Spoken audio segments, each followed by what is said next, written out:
Not enough. Chaim. So, early June 1894, in the city of Danzig, Germany. At that time it was part of East Prussia. Now it's actually part of Poland, but at that time it was closer to Germany. And Mrs. Malin was expecting a baby. Now today, a lot of people like to schedule their delivery. So at a convenient time, they work out exactly when they want it to happen.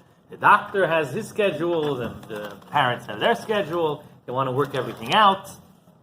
But in those days, it didn't work like that. There was no way to schedule a delivery. You just waited for it to happen, right? And what?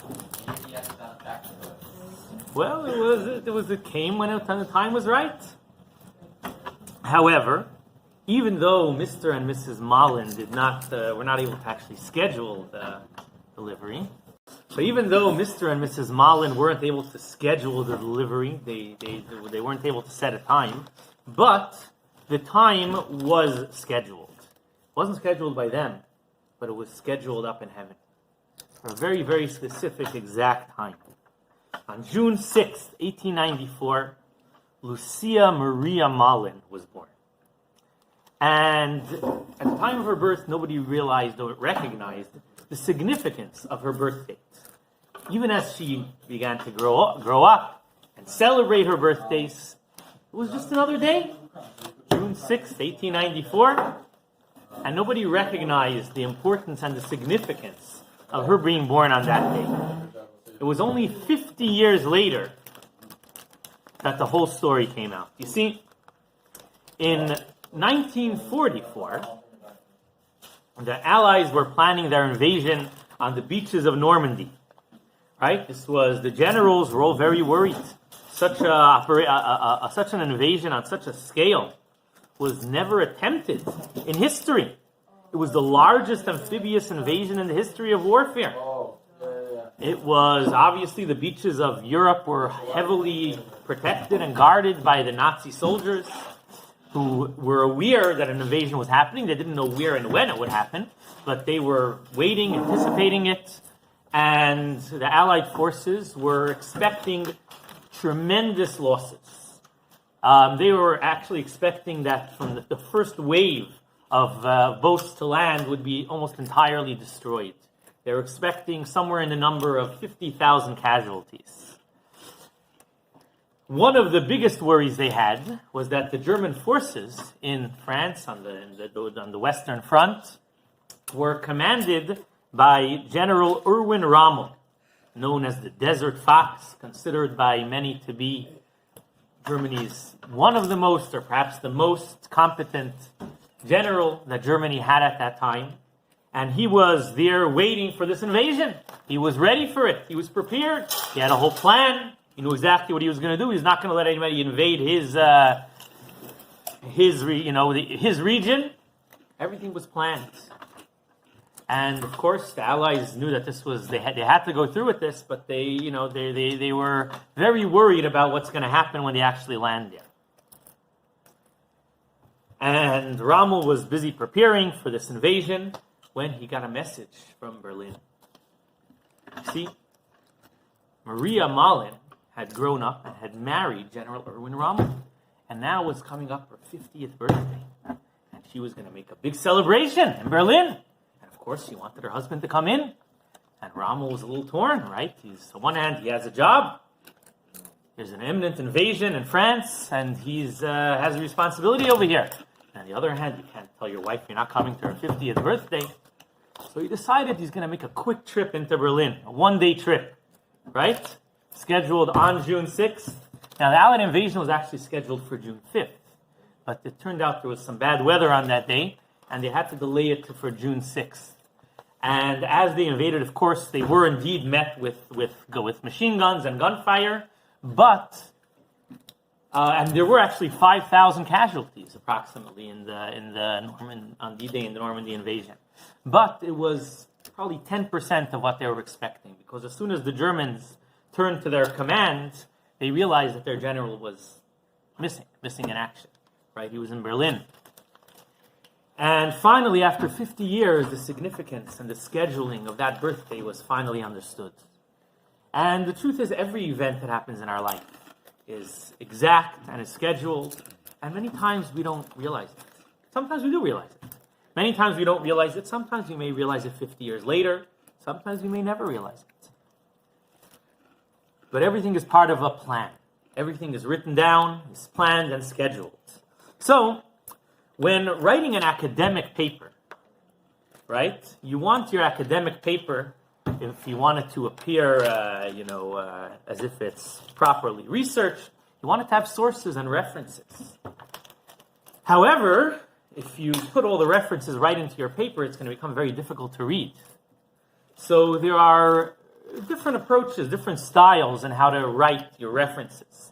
There is the Harvard style, also known as the APA style, where you cite the author and the date within the actual text, and then the actual source, the actual reference itself, you would put either at the end of the chapter or at the end of the book.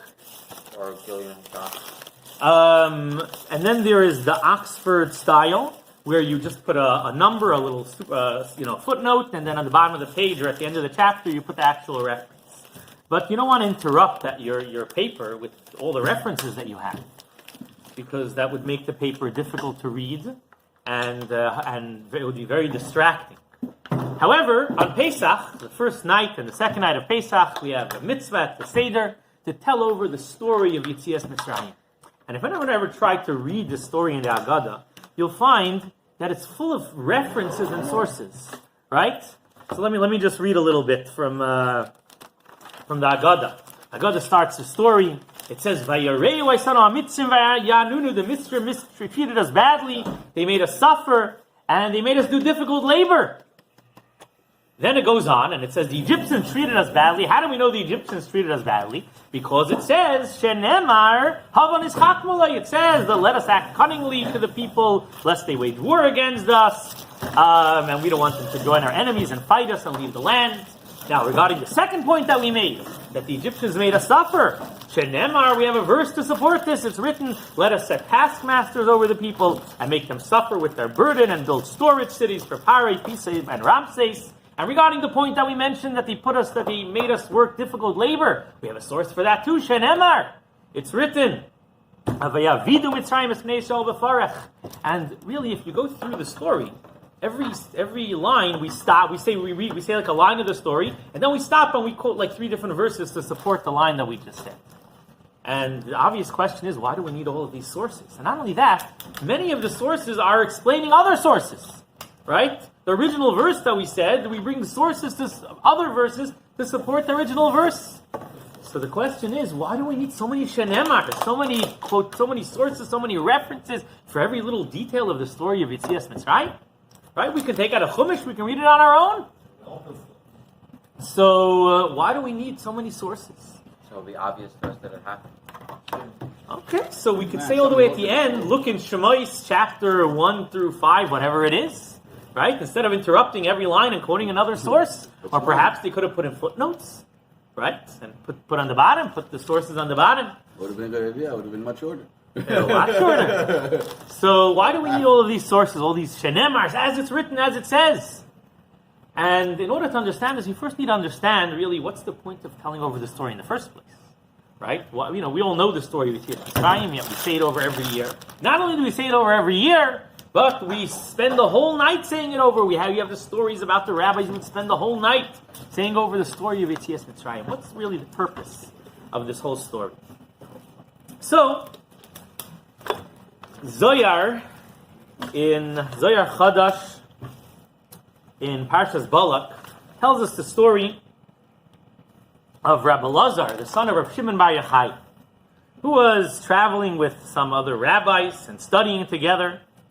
And they were discussing some deep Kabbalistic concepts, and it was a very hot day.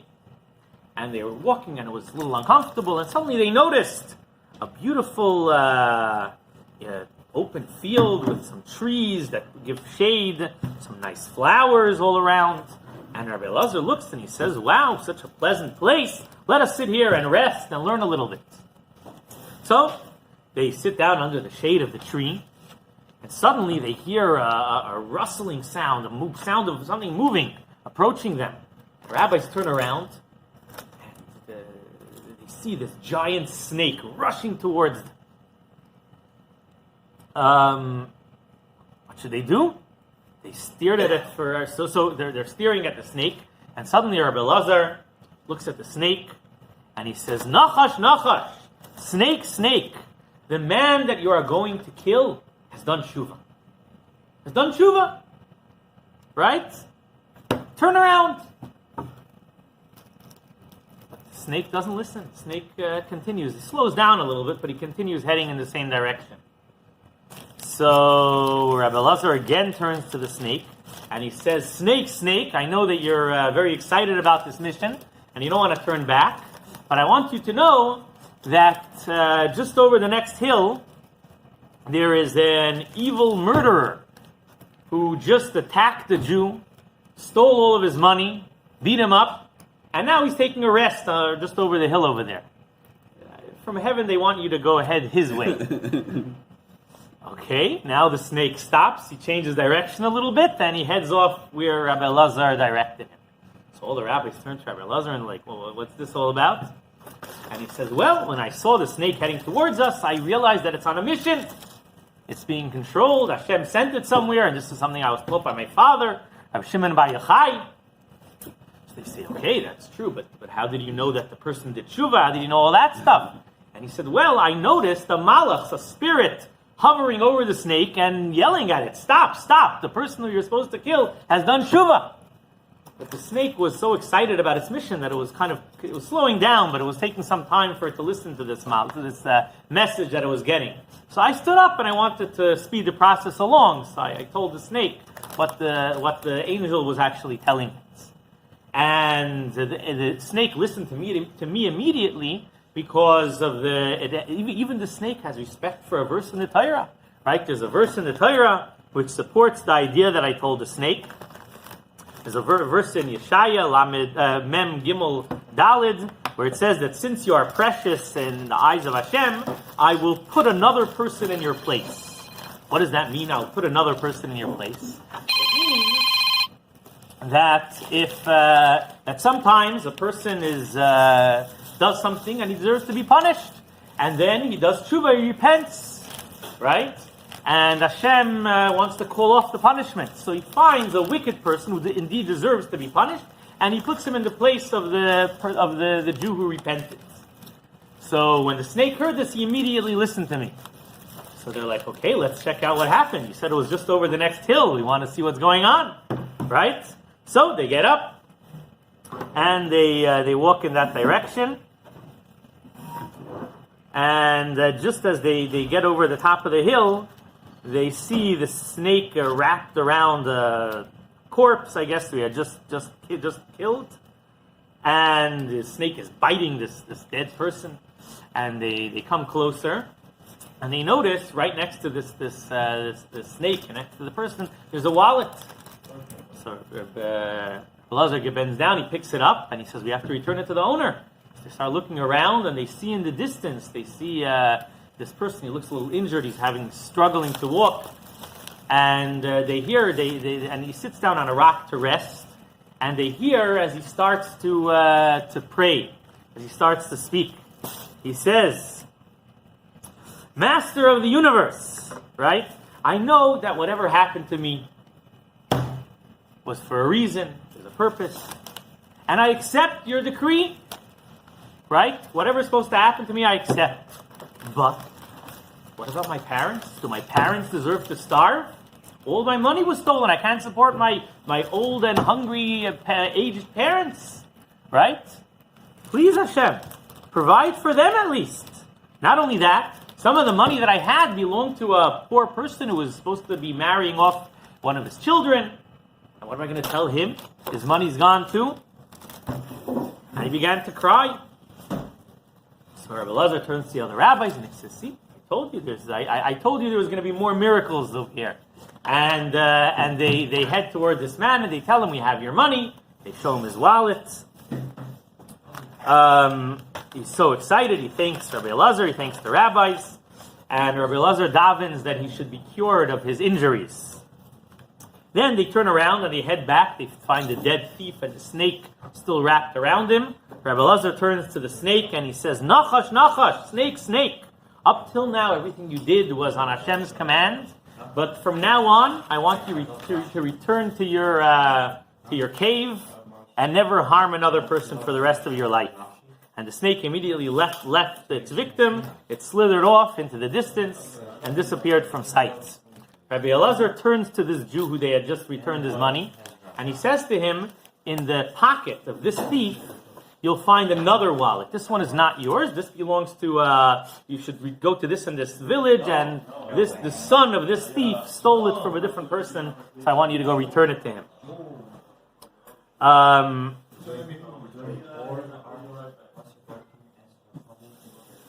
So we see that when we see a snake traveling on the grass, right? We might think, it's a snake. It's doing what snakes do. But the Zohar tells us that when we see a snake going somewhere, especially if it's rushing, it's on a mission, right? It's following a plan. It's following the plan from Shamayim. There's a story that's told. I don't have good sources for this story. It's a story that's told about a king who had a rabbi who was a close advisor, very, very wise and intelligent rabbi, who is the king's close advisor. And the king would always consult with him. The king liked spending time with him. The king liked spending time with the rabbi. And the rabbi would always tell the king that everything that happened, sometimes the king would get very upset about how things are going in his kingdom. And the rabbi always told him, it's all part of a plan, it's all controlled by from heaven. There's a reason that everything happened. And the king wasn't really a big believer in all of this. Anyways, one day, the king is going on a hunting trip. And the king invites the rabbi to join him on this hunting trip. The rabbi didn't really like to hunt, but he would keep the king company on his trips. So they're climbing onto the horse, and they're climbing onto the horse to go hunting. And the king's as the king is climbing into the saddle, his gun goes off and he shoots himself in the leg, and he falls to the ground. He's injured. He shot himself in the leg. They come running over to bring doctors to take a look at it. And, the rabbi's standing there also. And the king turns to the rabbi and he's like, this is also controlled by Hashem, the fact that my gun went off? You believe that this too is for a good purpose? I just shot myself in the leg. And the rabbi said, I wouldn't bring it up, but since you asked, yes, there's obviously a reason for it, and there's obviously a good purpose, and this is part of Hashem's plan. The king is furious. I'm sitting here injured, and you think it's part of Hashem's plan? Tells his guards, take him and throw him into prison.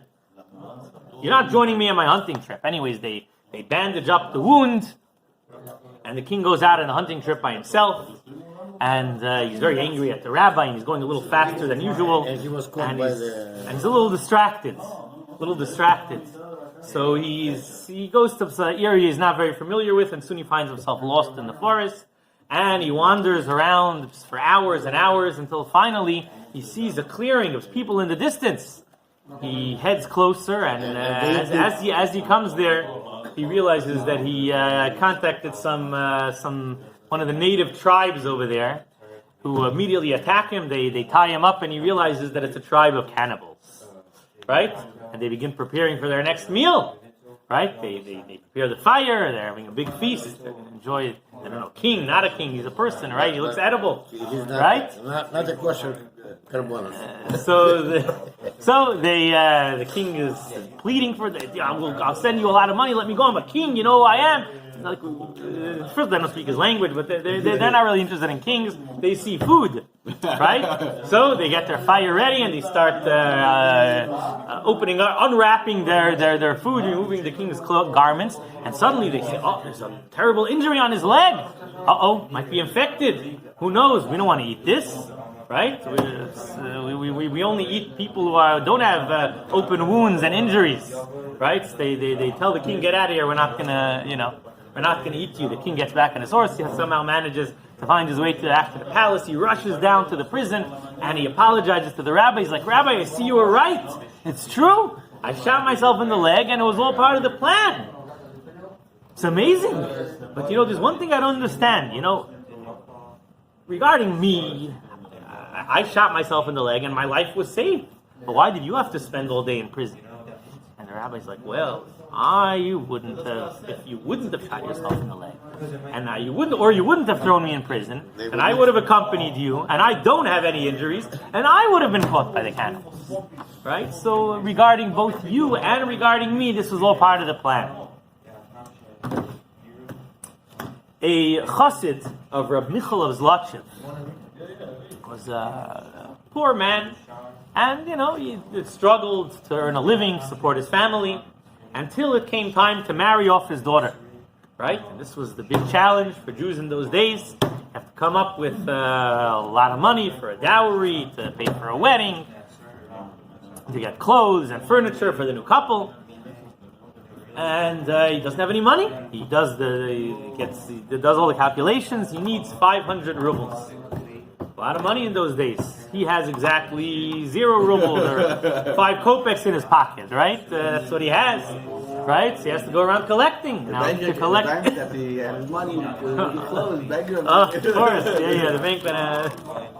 And there was no insurer. There was no government bailout. That didn't happen in those days. Anyways.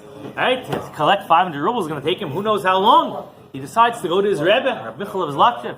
He comes to the Rebbe, he tells the Rebbe his problem, he needs to collect 500 rubles. He asks the Rebbe, can you give me a bracha? And also, if you can give me a letter of endorsement. That way when I come to somebody, I can say, I have the endorsement of the Rebbe, Rab Michal of Zlotchev. They're obviously going to give me more money. They're more likely to give me money. And Rab Michal says, I'll give you a bracha. You should have a lot of success in your fundraising. But I don't want to give you a letter of endorsement. Okay? The chassid leaves. He figures maybe he'll ask the Rebbe a different time. He waits a couple of days. He goes back to the Rebbe and he says, Rebbe, please, I really need this. This is very important for me. I need your endorsement letter. And the Rebbe says, I'm sorry, I can't give it to you. I don't want to give it to you. So he says, Rebbe, if you don't want to give it to me, okay, it's your choice whether you want to give it to me or not. But could you please explain to me why? Why don't you want to give me an endorsement letter? So the Rebbe says, because I'm worried about something. Let me ask you, he says to the chassid. If I give you an endorsement letter, right, you're going to immediately feel that because of this endorsement letter, everyone needs to give you money. So let me ask you a question. What's going to happen? If you're going to go to one of my chassidim, he's going to be a wealthy person, you're going to bring him the letter, and you're going to be sure in your mind, a letter from his Rebbe, of course he's going to give you a big donation. But what's going to happen if you come over to this wealthy Jew with the endorsement letter, and instead of giving you 50 rubles, 100 rubles, he's going to pull out 5 kopecks from his pocket? What are you going to do? Chassid jumps up. 5 kopecks? He's a rich guy? He's giving me with a chutzpah. I have a letter from the Rebbe. He's going to give me 5 kopecks. I would take the 5 kopecks, I would throw it in his face, and I would leave. What type of chutzpah is this? The Rebbe says, see, that's why I don't want to give you the letter. If I give you the letter, then you think that the letter is going to get you money somehow. It's Hashem who decides how much money you're going to get. Hashem decided already at Rosh Hashanah exactly how much money you're going to earn this year. Not only did He decide how much money you're going to earn, He decided how much every single individual is going to give you. Hashem knows every person that you're going to go to and ask for money, and He has a list in heaven of every single person that's going to donate money to you, and exactly how much money is going to be donated. Right? And if I give you the letter, instead of trusting in Hashem and instead of recognizing that it's all part of His, that He's the one running things, He's the one in control, you're going to think that because of this letter, everybody suddenly has to give you money. And I don't want to be responsible for you stopping to believe in Hashem and stopping to trust in Hashem. Okay, this is a good reason. The chassid goes out of the Rebbe and he spends the next few days thinking about the message that the Rebbe is giving him. And finally comes back after 2 days to the Rebbe, and he says, Rebbe, I really thought about the message, and I finally internalized it, and I feel that I'm ready now. I know that it's all from Hashem, and your letter might make my job a little easier, but it's all the money's already been decided. I'm not going to earn an extra penny from your letter, but I still want the letter, right? That way people are going to be a little easier. I'm not going to have to talk as much. People are going to see the endorsement letter. They're going to give me the money quicker. But I'm not going to get angry if somebody doesn't give me money. I'm going to recognize that it's all controlled by Hashem. Okay?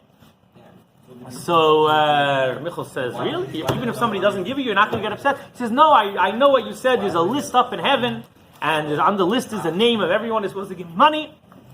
And if somebody doesn't give me money, it just means his name is not on the list. So the Rebbe writes him the endorsement letter, and he starts going around. And of course, one of the first places he goes to is one of the wealthiest Zlotchever Chassid, right? The richest person in the entire area, who is a Chassid of Reb Michal Zlotchev. And he comes to him. He has a letter from the Rebbe. Of course, this guy's going to give him a big donation, right? He comes in. He tells the Chassid, I have a letter from the Rebbe. A letter from the Rebbe, of course. The rich man brings him right in. When you see the letter from the Rebbe, he reads it. Oh, you give a donation for Achnasas Kala.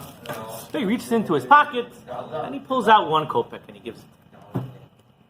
The Chassid's face turns red. He's about to explode. When suddenly he remembers what the Rebbe told him. He says, it's okay. His name is not on the list. There's a list in heaven. His name is not on the list. It's okay. The rich man was looking at him. He's like, what list? My name is not... What list? He says, list in heaven, his name is not on the... What's this list? List of what? A list of life? List of parnas? What's this list for? A list in heaven? Mine? Why is my name not on the list? And he says, I'm sorry, this is between me and the Rebbe. The Rebbe told me about the list. Nothing to do with you. It's between me and the Rebbe, he says. And Hashem, the rich man's getting very nervous. He turns to me, he's like, please, you gotta tell me, I gotta know about this list. I'll give you a donation. Here, he pulls out 50 rubles, I'll give you a good donation. And he says, no, sorry, I can't tell you, this is privately, me and the Rebbe, it's nothing to do with you. And he says, I'll give you 100 rubles. And he says, no, this is me and the Rebbe. He says, I'll give you, how much do you need? He says, I need 500 rubles. If you give me the whole 500 rubles, I'll tell you about the list. So the rich man pulls out 500 rubles, he gives it to him. And he says, no, tell me about the list. Why is my name not on the list? He says, don't worry. Now your name is on the list. Now that he's on the list, it's right on top. It's the most prominent name on the list. And he tells him what happened, what the Rebbe told him. Right? And this is something we all have to realize in our life. Right? There's a list. Right? Somebody mistreats us. Somebody doesn't help us when we expect them to help us. His name is not on the list. That's it. There's a list. And his name is not on the list. And that's really... And this is what the Ramban, in the end of Parshas Boy, writes. He says, this is the reason why we say over the story of Yetzias Mitzrayim. Right? Why do we spend so much time? It's not only, first of all, 2 nights of Pesach. We spend the whole night speaking about the story of Yetzias Mitzrayim. But not only that, there are so many mitzvahs which we do Zecher Yetzias Mitzrayim. Why is it so important to remember the story and repeat the story and every day see ourselves as if we went out of Egypt today? Well, why is this so important? So he says very simple. He says the idea of Yetzias Mitzrayim, the reason why Hashem took the Jewish nation out of Egypt with such great and open miracles, is because this was the foundation for the Jewish nation. And for us to realize that everything that happens, when we see frogs jumping out of the river, it's from Hashem. We see it's a snake wandering around, turning into a stick, back into a snake, it's from Hashem. Even the laws of gravity, which cause water to flow down, is controlled by Hashem. And the Ramban writes that from looking at the open miracles, if we focus and spend time on the open miracles, and we spend a lot of time thinking about it, we'll start to recognize the hidden miracles, he says. We'll start to recognize how everything that happens in our life is controlled by Hashem. And that's the whole point of Pesach. Everything that happens to us, we think about the big miracles that happen, and then we start to realize that every aspect of our lives is controlled by Hashem. And this is why when you open up the Haggadah and you read the story, every line, there's another interruption. The Egyptians mistreated, they treated us badly, as it's written, this.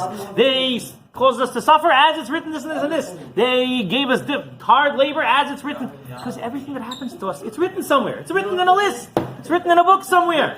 Right? It's written up the upstairs. And we have to realize that everything that happens, it's not that the Egyptians decided to attack us. It's not that the snake decided to head our way. Right? It's not that the gun went off on its own. It's not that the rich guy decided not to give us money. It's on the list. It's part of the plan. As it's written, Shenemar. And that's what we repeat over and over again in the story. And just to conclude, there's one final story. In Ashdod, The Grodner Yeshiva, until a few years ago, was run by the Rosh Yeshiva, Rab Doiv Tzvi Karelinstein. I think he passed away like 5 years ago. And in the 80s, he had problems with his kidney. And he traveled into America, and he was told that he needs a kidney transplant. And they put his name on the list, and he was waiting. It takes time. These things don't go very, long waiting list. And while he was in New York, he stayed by one of his students. He was a rabbi in New York. I don't know his name. We'll call him Moshe for the story, right? So he's staying by Moshe, and they're contacting all different places, try to find out where they can, if there's a kidney available. Of course, there's their official waiting list, and then they're also reaching out to other sources to try to find something. And time is going by, and it's not really hearing much.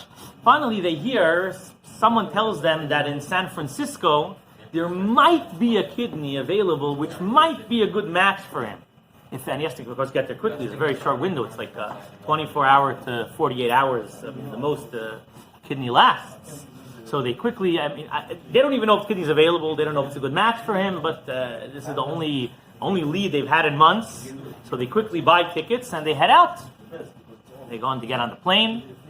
And about an hour after they leave, Rav Moshe's wife gets a call that there's they're on the waiting list for kidneys. They get a call that there's a kidney available in New York, which is a good match for Rabbi Karelstein. Her husband just left. He's on the airplane. Now, this was before cell phones, right? There was no such thing. They didn't have cell phones in those days. There's no way to contact someone on the airplane. She tries calling the airport. They try to message him, but apparently he had already gotten onto the plane. And she's trying to figure out if they're going to come to San Francisco, they're going to go to a hotel. She doesn't know where they're going to go, right? So she's trying to call the airport in San Francisco if they can hold him up. They don't really have a system to hold up people who come there, right? Trying to call everyone she knows. Finally, she gets up to the hospital in San Francisco where she knows her husband's going to go eventually. And she tells him, as soon as my husband gets here, you got to, have him call me immediately. It's urgent. Fine. The plane arrives. They get there. It's late at night when they arrive. And Moshe, usually when he travels away from home, he calls his wife. But it's late at night. He figures, I don't want to wake her up. So they go to a hotel. And they get up early the next morning and they daven and they immediately head out to the hospital. They come to the hospital and they ask about the kidney. And they're told, sorry, the kidney's not available. But by the way, your wife said to call urgent because some urgent thing she wants you to call. So he quickly calls his wife and she tells him about the kidney and she says it's whatever, 12-hour window that they had. The kidneys don't last for more than 24 to 48 hours. And if you're on the waiting list, you have to respond or get there within a certain amount of time. And the time was over. And Rav Moshe begins to cry. He's broken. They traveled all the way out here trying to find a kidney, and this kidney is not available. And because of that, they missed a kidney in New York that was available, and it was a good match. And he starts blaming himself. I should have called my wife. Why didn't I call my wife last night? And he's sitting there and crying. And the Rosh Yeshiva sees he's upset. He says, what happened? And he says, no, he doesn't want to tell him. Finally, tell me what happened. So he tells him the whole story. Right? His wife just called. There was a kidney available. He just missed it. And it's all my fault. I didn't call my wife. I should have called my wife. And Rosh Yeshiva's like, I should also call my wife. I haven't spoken to my wife in a few days. I got to call my wife right away. So he makes a long-distance phone call to Israel. And, Moshe wants to walk away, give him some privacy. But he says, no, stay here. I want you to be here for the call. So he calls his wife. And he says, I don't know what his wife's name was. He says, I have, how are you doing? Whatever. I'm doing well, Baruch Hashem. I have amazing news for you, he tells his wife. Amazing news. Moshe's ears, perk up. Well, it's the amazing news. He says, Hashem just performed an amazing miracle for me. An amazing miracle? What's the miracle? He says, I'll tell you what. There was a kidney in New York that was very similar, pretty close match for me, but it wasn't a perfect match. And Hashem knew that if that kidney would have been put inside my body would have rejected it, and who knows what terrible harm could have come out of it. But unfortunately, even though Hashem knew this, the doctors weren't able to know this. Right? Their testing systems are not perfect. And they thought that it was a good match. And they called me up. They wanted me to come get this kidney. And Hashem knew it wasn't a good match. So what did Hashem do? Hashem made this rumor that there was some kidney in San Francisco. And he led me on this whole wild goose chase just in order to save me from getting this bad kidney in New York. Right? A tremendous miracle Hashem just did for me. Moshe's listening to this. He's like, how do you know it was a bad kidney? And he's like, well, if we're here in San Francisco, obviously it was a bad kidney, right? And they head back to New York, and I think 3 weeks later they were contacted again, and it was a good kidney this time, a good match. And Baruch Hashem, he lived another 30 years afterwards. So we have to realize that if we miss the kidney, it's obviously a bad kidney, right? If somebody we think is going to help us doesn't help us, he's not on the list, right? It's all part of the plan. L'chaim, l'chaim.